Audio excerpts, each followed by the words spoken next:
Film शुरू होती है लद्दाख के खूबसूरत पहाड़ों में। इंडियन एयरफोर्स का पायलट शंकर गुरुकल धनुष अपने फाइटर जेट में होता है। वो एक चाइनीज एयरक्राफ्ट को देखकर प्रोटोकॉल तोड़ देता है, बॉर्डर क्रॉस करके उसे भगा देता है। सीनियर ऑफिसर शेखावत गुस्से में उसे ग्राउंड कर देते हैं। वॉर जैसी सिचुएशन है। शंकर बेस्ट पायलट है, लेकिन उसका गुस्सा और हॉट हेडेड नेचर प्रॉब्लम बन चुका है। अब उसे दोबारा उड़ान भरने के लिए साइकोलॉजिकल क्लियरेंस चाहिए, इसलिए उसे काउंसलर के पास भेजा जाता है। वहीं एंट्री होती है मुक्ति कृति सेनन की। वो प्रेग्नेंट है, शराब पीती है, दवाइयों पर है और उसका चेहरा परेशानियों से भरा है। जैसे ही शंकर उसके सामने बैठता है, दोनों के बीच पुराना दर्द महसूस होता है, जैसे कोई अधूरा हिसाब बाकी हो। मुक्ति उसे क्लियरेंस नहीं देती। यहीं से फ्लैशबैक शुरू होता है। 7 साल पहले दिल्ली यूनिवर्सिटी, कॉलेज के दिन। कहानी का सबसे इंपॉर्टेंट हिस्सा। शंकर एक एग्रेसिव स्टूडेंट यूनियन लीडर होता है।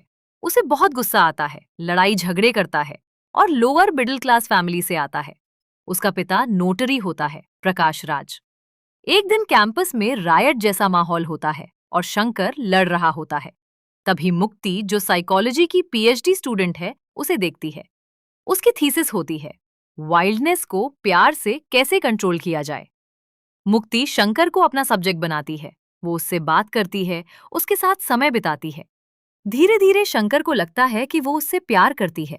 उसके लिए वो बदलने लगता है, गुस्सा कम करता है, नॉन वायलेंट बनने की कोशिश करता है। एक राइट में वो बिना जवाब दिए थप्पड़ तक खा लेता है। मुक्ति की थीसिस पूरी हो जाती है, क्योंकि शंकर बदल चुका होता है। लेकिन यहीं आता है सबसे बड़ा ट्विस्ट। शंकर को पता चलता है कि मुक्ति के लिए ये सब सिर्फ एक एक्सपेरिमेंट था। वो उसे सिर्फ एक केस स्टडी की तरह यूज कर रही थी, कोई प्यार नहीं था। शंकर का दिल टूट जाता है। वो मुक्ति से मिलकर अपना गुस्सा निकालता है। मुक्ति गिल्टी फील करती है और कहती है कि शायद उसे सच में कुछ महसूस होने लगा था। वो शंकर को अपने घर ले जाती है और अपने फादर आईएएस ऑफिसर से मिलवाती है। लेकिन वहां उसका इंसल्ट होता है, अपने लेवल तक पहुंचकर आना। ये बात शंकर के दिल पर लग जाती है। वो चैलेंज ले लेता है कि वो बदलकर कुछ बनकर वापस आएगा। शंकर मेहनत करता है और इंडियन एयरफोर्स ज्वाइन कर लेता है। इसी बीच उसके पिता की डेथ हो जाती है, जिसका ब्लेम वो कहीं न कहीं मुक्ति को देता है। जब वो वापस आता है, तब तक देर हो चुकी होती है। मुक्ति किसी और से शादी कर चुकी होती है, नेवी ऑफिसर जसजीत से। ये देखकर शंकर अंदर से टूट जाता है। प्रेजेंट में वापसी। मुक्ति प्रेग्नेंट है, अल्कोहलिक है और एक सीरियस बीमारी से लड़ रही है। वो शंकर को क्लियरेंस नहीं देती, क्योंकि उसे लगता है कि वो अभी भी इमोशनली अनस्टेबल है।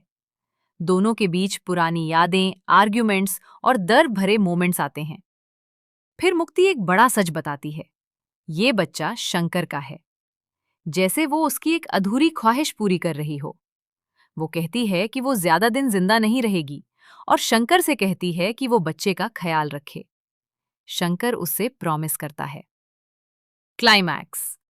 इंडिया और चाइना के बीच वॉर शुरू हो जाती है। एक Chinese ship Indian naval ship पर अटैक करता है, जिसमें मुक्ति का पति जसजीत होता है। शंकर को मिशन मिलता है। वो बिना सोचे समझे उड़ान भरता है और आखिर में अपनी जान दे देता है। वो इजेक्ट नहीं करता, सीधे अपने जेट को एनिमी शिप से टकरा देता है। एक हीरोइक सैक्रिफाइस। उसकी वजह से टीम बच जाती है, जसजीत भी। एंडिंग। मुक्ति बच्चे को जन्म देती है, लेकिन उसकी कंडीशन और खराब हो जाती है। थोड़ी देर बाद वो भी मर जाती है। दोनों अलग अलग मरते हैं, लेकिन प्यार के नाम पर। फिल्म एक ट्रेजेस्टिक नोट पर खत्म होती है, जैसे मौत के बाद दोनों मिल गए हों।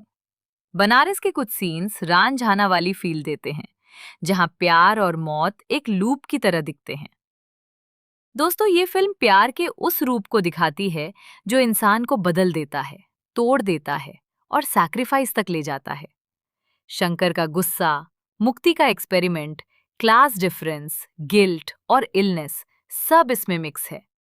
धनुष ने अपना इंटेंस रोल शानदार तरीके से निभाया है और कृति सेनन ने भी एक कॉम्प्लेक्स कैरेक्टर को बहुत अच्छे से पोर्ट्रे किया है।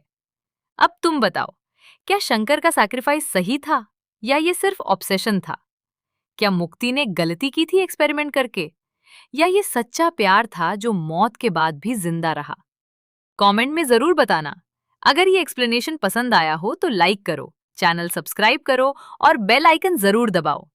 अगली वीडियो के लिए कोई फिल्म सजेस्ट करनी हो तो कमेंट में नाम लिख दो।